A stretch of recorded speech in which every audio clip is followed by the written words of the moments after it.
I'm the boss, I got the mic, so. All right. So all the sisters turn and face that way. All the brothers turn and face that way. All right, there we go. Hands on the shoulder of the person in front of you. Give them a nice, good back massage, mashallah. Get them nice and happy. Sorry, brother, you got no one there. Sorry, can't help you. All right. Give him a good one. All right, now turn around, repay the favor.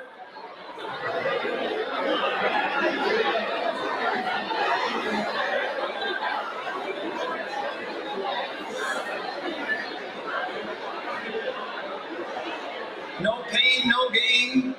Yeah. All right. Have a seat, please. There we go.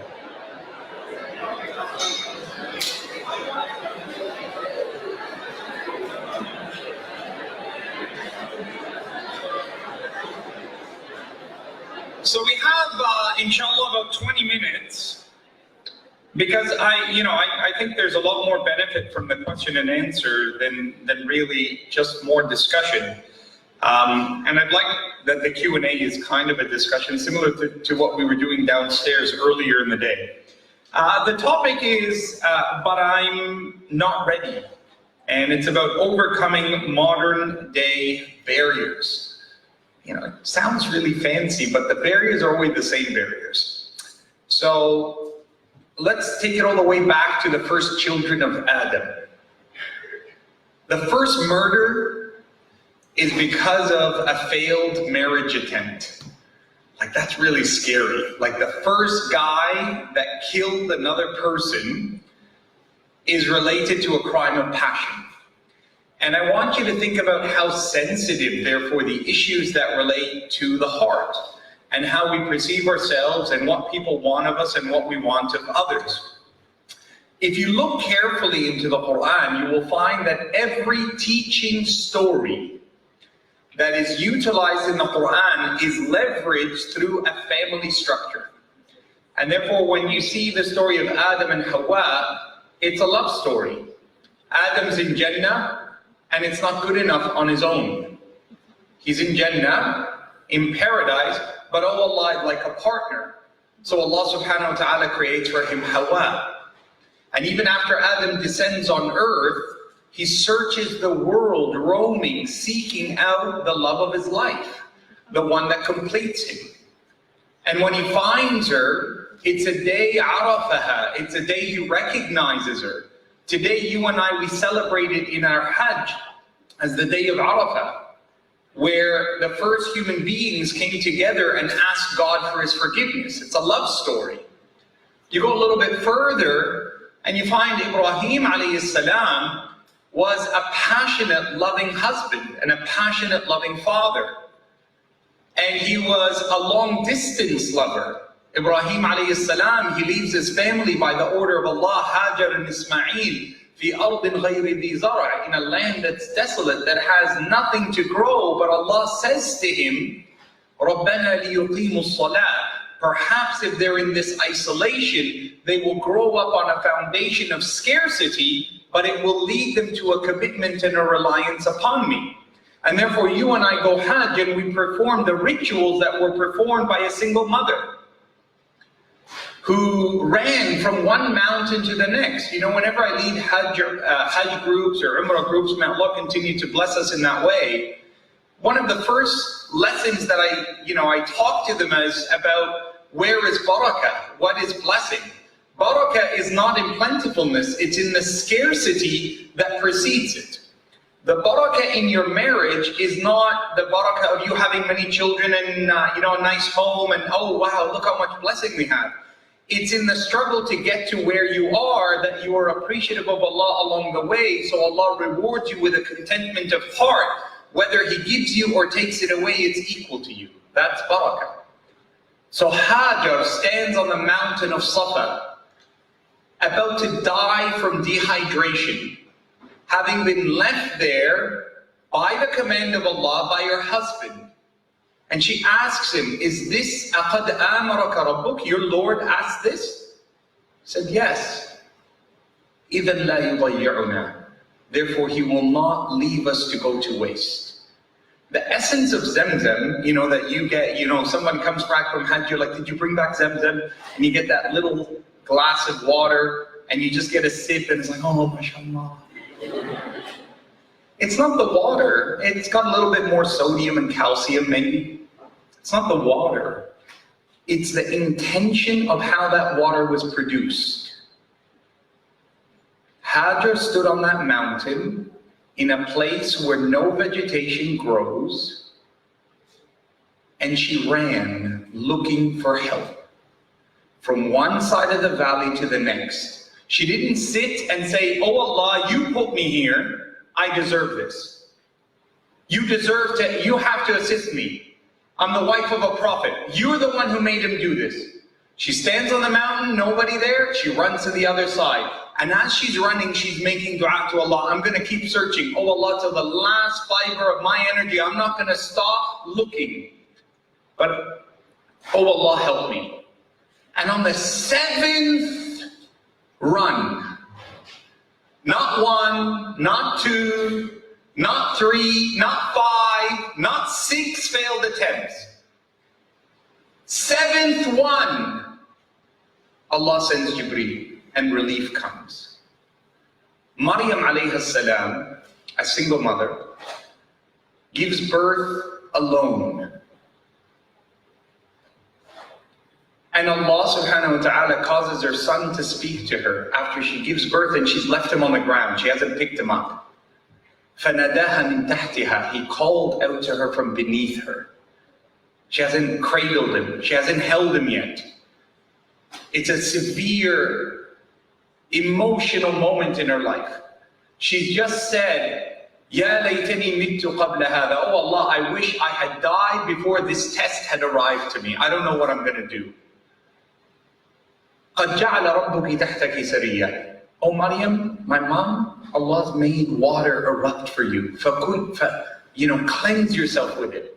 وَهُزِّي إِلَيْكِ بِجِذْعِ النَّخْلَةِ. Although this water is given to you, it's a miracle.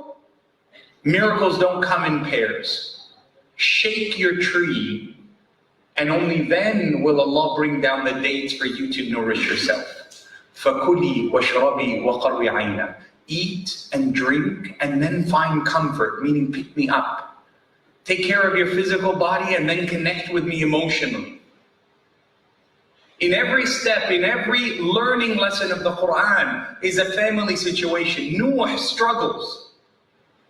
950 years to call generation after generation of his people. His own son disbelieves in him. Could you imagine? Could you imagine you're an imam, or you're this community leader, and you're advising people of what's good every day, day in, day out, and they look at you and say, hey, your boy's over there. Why are you talking to us? Your own son ridicules you. Your own son disbelieves in you. And what the promise of Allah that was said comes to pass. وَيَا سَمَاءُ أَمْطِرِي. And the rain descends and the earth erupts. And people are dying and are going to continue to die. The promise that was made, what Nuh said would happen, is happening. وَنَادَى نُوحٌ ابْنَهُ. My boy, get on the ship, believe in Allah and I'll let you on. I can't just let you on. You can't just come. It requires for you to give, to receive.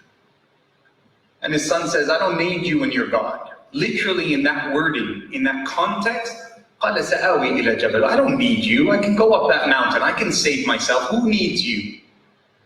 يَعْصِمُنِي مِنَ الْمَاءِ. It'll save me from this water. I'm smart. I know what to do. قَالَ لَا عَاصِمَ الْيَوْمِ. My boy, there's no one to protect you today. إِلَّا مَنْ رَحِمَ. Except the fortunate to receive God's mercy, faith. وَحَالَ بَيْنَهُمَا الْمَوْجِ. And Allah causes Nuh to see the waves crash between them.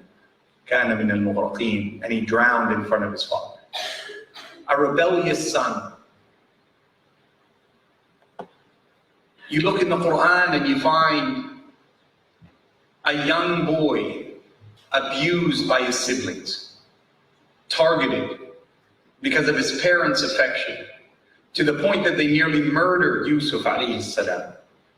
His own flesh and blood, the sons of prophets, the grandsons of prophets, the great-grandsons of prophets. It's not my boy or your boy. This is the great-grandson of Ibrahim, the grandson of Ishaq, the son of Yaqub. What greater lineage is there that you could say, look at my pedigree, look who my father, grandfather, and great-grandfather are. And not 1 or 2 or 5, but 10 of them, 11 of them, conspire with such viciousness to kidnap their own. And Allah gives that as a lesson. That yes, there are people who share your blood, people who share your home that may not seek you good intent. And Allah gives you another example of the forgiveness and compassion of Yusuf, the patience of Yusuf. And that's why over and over in the surah Allah says, فَصَبْرٌ جَمِيلٌ. How beautiful is the patience of Yaqub, of Yusuf alayhi salam. You see the example of not brothers who conspire in evil, but brothers who cooperate upon truth. And Musa alayhi salam asks Allah, although he needs no other assistant, he needs no one. Allah's speaking to him directly and he says, رَبِّ اشْرَحْ لِي صَدْرِي وَيَسِّرْ لِي أَمْرِي وَاحْلُلْ عُقْدَةً مِّن لِسَانِي يَفْقَهُوا قَوْلِي وَاجْعَلْ لِي وَزِيرًا مِّنْ أَهْلِي هَارُونَ أَخِي. Even though I have you, O Allah, let my brother be a part of this mission. كَيْ نُسَبِّحَكَ كَثِيرًا. Because together we will worship you better and our tasbih will be greater. وَنَذْكُرَكَ كَثِيرًا. He will remind me when I forget, and I will remind him when he forgets. Our remembrance will be more magnificent. إِنَّكَ كُنْتَ بِنَا بَصِيرًا. And we will strengthen each other to remember that you have always looked down upon us with favor. You look at the example of an obedient, loving wife to a tyrannical despot of a husband, a Fir'aun, whose only cry is that she could say, رَبِّ ابْنِ لِي عِنْدَكَ بَيْتًا فِي الْجَنَّةِ. My Lord, I have nothing left in this life, and all I seek is what that you can give me in Jannah, an abode to protect me from what I have endured in this life. She's asking Allah for death. It's her way of saying, oh Allah, take my soul. وَنَجِّنِي مِن فِرْعَوْنَ. Save me from Pharaoh. Opposite to the wife of a Pharaoh in her righteousness is the two wives of prophets of God in their wickedness and evil. امرأة نوح وامرأة لوط, the wives of Lot and Noah. كانتا تحت عبدين من عبادنا صالحين فخانتاهما. They were under the command of two of our noble prophets, worshippers of ours, but they were treacherous and sinful. You find the examples that Allah subhanahu wa ta'ala gives in the Quran as learning lessons to the Prophet of Allah, to our ummah, all of them relate to family. And therefore you ask yourself this question: which of the family that is displayed in the Quran do I seek to recreate for myself? In which avenue, in which home do I seek to build a reflection of what I want in this life today? And the human needs have always been the same. And I know it's nice to say in our time or in our context or living in Melbourne or Australia, but the needs are always the same. The essence of what you seek in another human being, the decency that you want in another being is always the same. And therefore Allah subhanahu wa ta'ala speaks in general themes, and there's only 25 prophets and messengers mentioned in the Quran, because the themes that you find in the Quran are overarching and encompassing of every kind of dictate and theme that you and I struggle with in life. And although there are 124,000 prophets and messengers sent to all the colors and nations and heritages of the world from millennia, their stories are the same, even if their names are different. And which story do you seek to recreate? That's where you ask yourself this question: am I ready? Because if you step forward with, am I ready?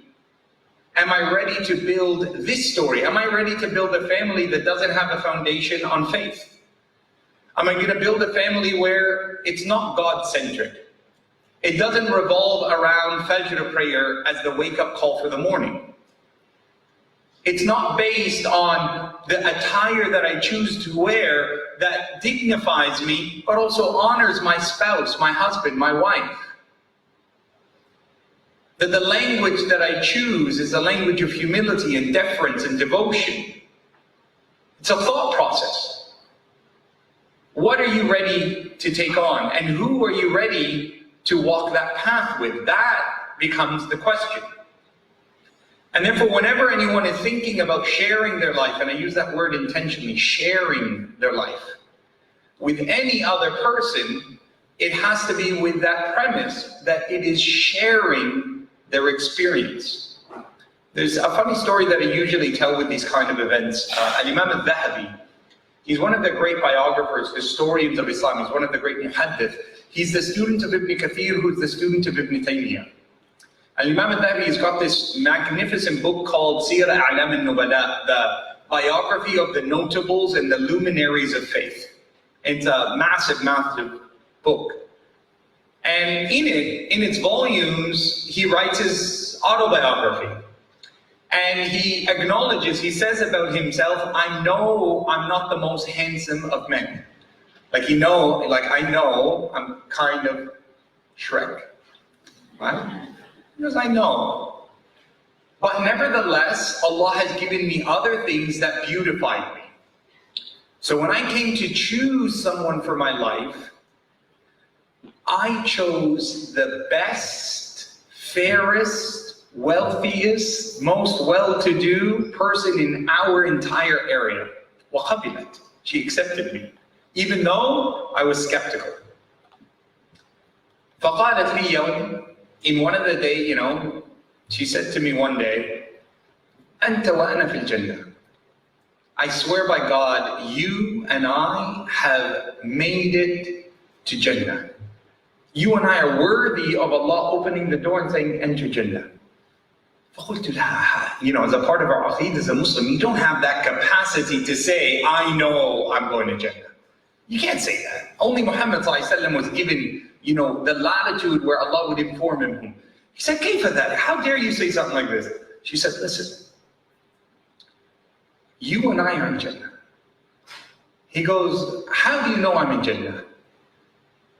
She said, أَخَذْتَ أَكْرَمَ الْبَنَاتِ. You took the best of women in our society, وَأَدَّيْتَ حَقِّي. And you fulfilled the right that was due to me.